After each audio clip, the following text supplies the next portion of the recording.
सुप्रभात, good morning friends. आप सभी का DRDC एजुकेशन पे स्वागत है।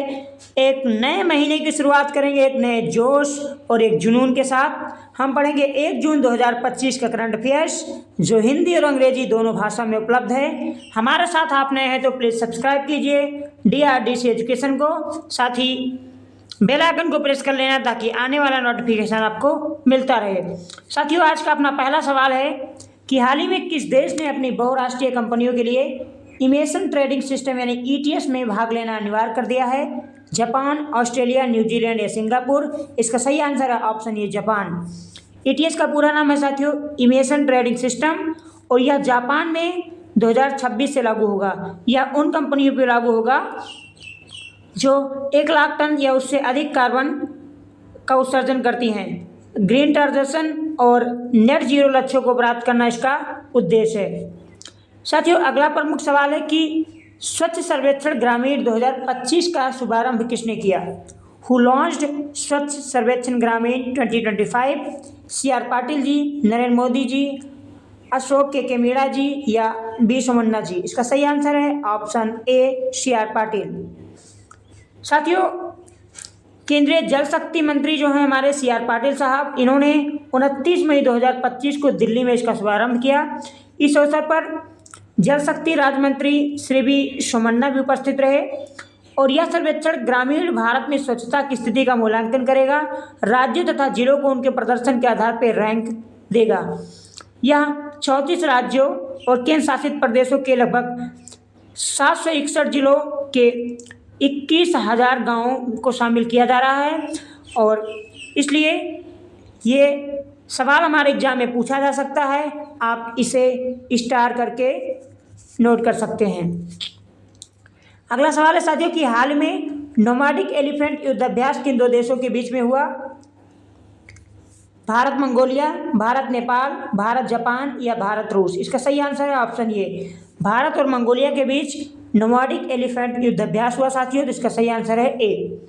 2025 में प्रमुख जो युद्धाभ्यास हुए हैं अब तक, अगर उनकी लिस्ट देखें हम तो धर्म गार्जियन 2025 भारत और जापान के बीच में हुआ। इक्वेरियन जो है भारत मालदीव के मध्य में हुआ। साइक्लोन 2025 भारत और मिस्र के बीच में हुआ।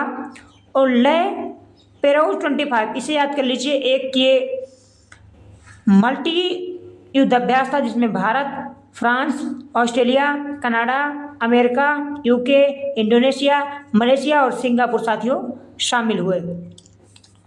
जबकि विंग राइडर 2025 को भारतीय सेना और वायुसेना ने मिलकर किया। इसी तरीके से जलथल रक्षा एक युद्धाभ्यास हुआ 2025 में, जिसे भारतीय सेना और कोस्ट गार्ड तथा मरीन पुलिस ने मिलकर किया। ट्रोपेक्स 2025 ये भारतीय नौसेना, सेना, वायुसेना और कोस्ट गार्ड ने मिलकर किया। सागर कवच की बात करें तो भारतीय कोस्ट गार्ड, नौसेना और सीमा सुरक्षा बल का संयुक्त युद्धाभ्यास था। जबकि नोमैडिक एलिफेंट 2025 भारत और मंगोलिया के मध्य एक द्विपक्षीय संयुक्त युद्धाभ्यास था। साथियों, अगला प्रमुख सवाल है कि सुर्खियों में रहा ब्रह्मोस मिसाइल के संबंध में सही कथन कौन सा है? हम सभी जानते हैं आजकल अखबारों में और पाकिस्तान के रातों के सपनों में ब्रह्मोस ही आते हैं, क्योंकि जिस तरीके से टर्की के ड्रोन को जिस पर टर्की इतराता था, भारतीय ब्रह्मोस मिसाइल ने चकनाचूर कर दिया। एक भी इनके ड्रोन्स मिसाइल भारत की सीमा में दस्तक नहीं दे सके। ऐसे में ब्रह्मोस की चर्चा पूरी दुनिया में बनी हुई है। तो आपको बताना है कि ब्रह्मोस एक हाइपरसोनिक क्रूज मिसाइल है। जी नहीं, हाइपरसोनिक क्रूज मिसाइल नहीं है, एक सुपरसोनिक क्रूज मिसाइल है। तो ऑप्शन ए आपका गलत है। इसकी गति ध्वनि से 5 गुना है, नहीं, इसकी गति ध्वनि से 3 गुना है। सुपरसोनिक जो मिसाइल होती है उसकी जो गति होती है वो 3 गुना होती है, जबकि हाइपरसोनिक क्रूज मिसाइल की जो गति होगी वो 5 गुना होगी। तो यह हाइपरसोनिक नहीं है, सुपरसोनिक, इसलिए इसकी जो मैक है वो 3 गुना है। INS अरिहंत को ब्रह्मोस मिसाइल से लैस किया गया? जी नहीं, INS विशाखापट्टनम को लैस किया गया है ब्रह्मोस मिसाइल से, अरिहंत को नहीं किया गया है। इसे DRDO और NPO द्वारा विकसित किया गया, ये सही है। तो साथियों, DRDO यानी defence research and development organisation, ये भारत की जो डिफेंस कंपनी है, और NPOM रूस की जो कंपनी है, इन दोनों के द्वारा इसे विकसित किया गया है। और एक कंपनी का नाम दिया है ब्रह्मोस एरोस्पेस, संयुक्त रूप से भारत और रूस के मध्य, जो 1998 में स्थापित की गई थी। इन दोनों ने मिलकर स्थापित की है और इसके द्वारा ब्रह्मोस मिसाइल का निर्माण किया जा रहा है।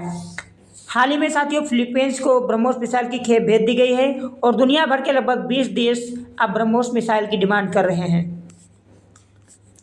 अगला प्रमुख सवाल है साथियों कि राष्ट्रीय फ्लोरेंस नाइटिंगेल पुरस्कार किस क्षेत्र में दिया गया। हाल में राष्ट्रपति द्रौपदी मुर्मू जी ने 15 लोगों को पुरस्कार दिया है। शिक्षा के क्षेत्र में, नर्सिंग या स्वास्थ्य सेवा या खेल या विज्ञान। इसका सही आंसर है ऑप्शन बी। जो फ्लोरेंस नाइटिंगेल है साथियों, इनके जन्मदिन के रूप में हम अंतर्राष्ट्रीय नाइटिंगेल पुरस्कार भी अंतर्राष्ट्रीय नाइटिंगेल या आप ये कह सकते हो नर्सिंग दिवस भी मनाए जाते हैं। तो नर्सिंग जो दिवस मनाया जाता है ये फ्लोरेंस नाइटिंगेल की स्मृति में ही मनाया जाता है और इनसे संबंधित 15 लोगों को पुरस्कार द्रौपदी मुर्मू जी ने दिया है 2 दिन पहले, इसलिए सुर्खियों में था। अगला सवाल है साथियों कि हाल ही में इंडिगो ने अपना नया अध्यक्ष किसे नियुक्त किया है। Who has been recently appointed as a new chairman of IndiGo. Rakesh Gangwal, Vikram Ashok Mehta, Rahul Bhatia या वेंकटारमणि सुमंत्रन। इसका सही आंसर है आपका ऑप्शन बी। साथियों विक्रम सिंह मेहता जी को इंडिगो ने अपना चुना है नया अध्यक्ष। 2025 में प्रमुख कुछ नियुक्तियां हुई, उनके बारे में चर्चा कर लेते हैं। जस्टिस तरलोक सिंह चौहान को हाल ही में झारखंड उच्च न्यायालय का मुख्य न्यायाधीश नियुक्त किया गया है, जबकि संजय चोपड़ा जी को खाद्य प्रसंस्करण और उद्योग मंत्रालय के सचिव का अतिरिक्त प्रभार दिया गया है। MS श्रीकर को प्रधानमंत्री कार्यालय में अतिरिक्त सचिव बनाया गया है, जबकि डॉक्टर अजय कुमार जी को UPSC का चेयरमैन नियुक्त किया गया है।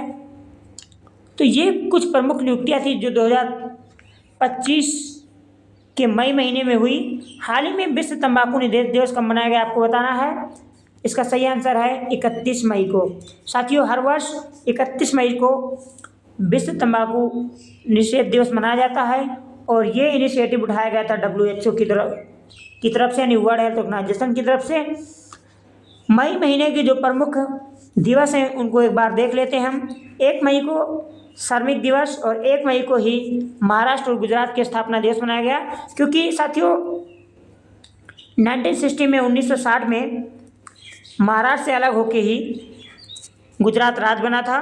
तो महाराष्ट्र और गुजरात की स्थापना जो दिवस है वो 1 मई को ही होती है। 3 मई को प्रेस स्वतंत्रता दिवस मनाया गया, जबकि 15 मई को अंतर्राष्ट्रीय परिवार दिवस, 17 मई को विश्व दूरसंचार दिवस, 17 मई को ही विश्व उच्च रक्तचाप दिवस मनाया गया, 18 मई को विश्व संग्रहालय दिवस यानी इंटरनेशनल, साथियों यहाँ वर्ड हो जाएगा वर्ल्ड म्यूजियम डे, और 22 मई को साथियों जैव विविधता दिवस मनाया गया, international day of biological diversity, और 24 मई को राष्ट्रमंडल दिवस मनाया गया, और 28 मई को विश्व मासिक धर्म स्वच्छता दिवस, जबकि 31 मई को विश्व तंबाकू निषेध दिवस मनाया गया। इसके अलावा 30 मई को अंतर्राष्ट्रीय आलू दिवस विश्व आलू दिवस भी मनाया गया। तो 30 मई को विश्व आलू दिवस भी मनाया गया, मैंने 2 दिन पहले आपको पढ़ाया था। तो साथियों ये थे आज के प्रमुख MCQ जो हमने अखबारों से निकाला है, अलग अलग अखबारों से। आपको कैसा लगा आप ज़रूर बताइएगा। सेशन पसंद आया तो लाइक कर दीजिए, चैनल पे नए तो सब्सक्राइब करना ना भूलें और अपने दोस्तों के साथ भी शेयर करना। जय हिंद, जय भारत।